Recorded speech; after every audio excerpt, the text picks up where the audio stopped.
7ই April Bardhaman শহরের দুই প্রান্ত থেকে দুটি র্যালি করে বিজেপির 9 জন প্রার্থী মনোনয়নপত্র জমা দিলেন।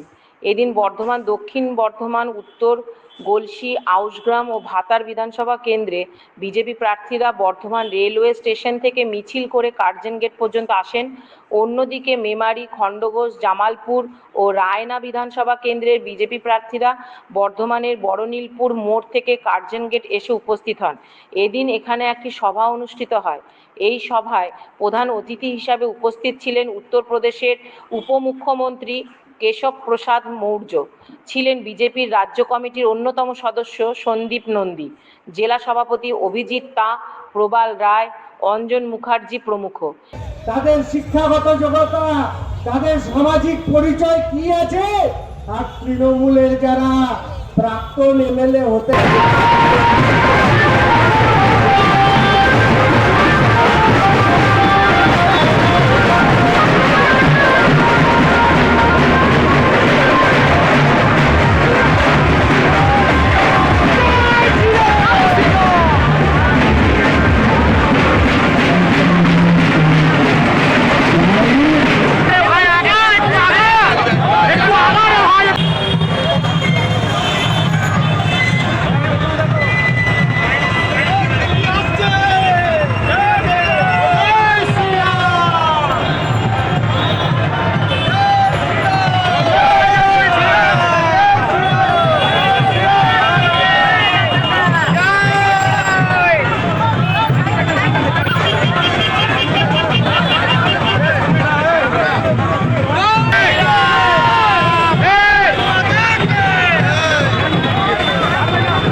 এদিন প্রশাসনিক ভবন প্রাঙ্গণে দায়িত্বপ্রাপ্ত আধিকারিকদের হাতে বিজেপির দলীয় প্রার্থীরা তাদের মনোনয়নপত্র জমা দেন।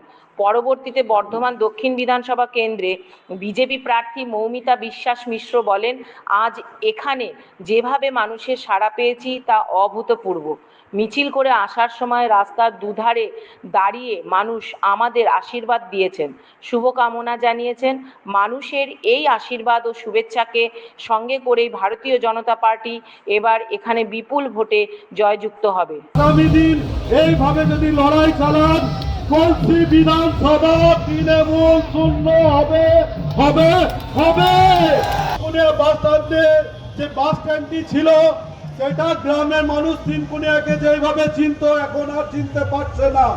এটা আমরা 2026-এ ক্ষমতায় আসলে সর্বপ্রথম আমরা তিনকুনিয়া বাস স্ট্যান্ড উদ্বোধন করব এবং ওপেন করব, চালু করব।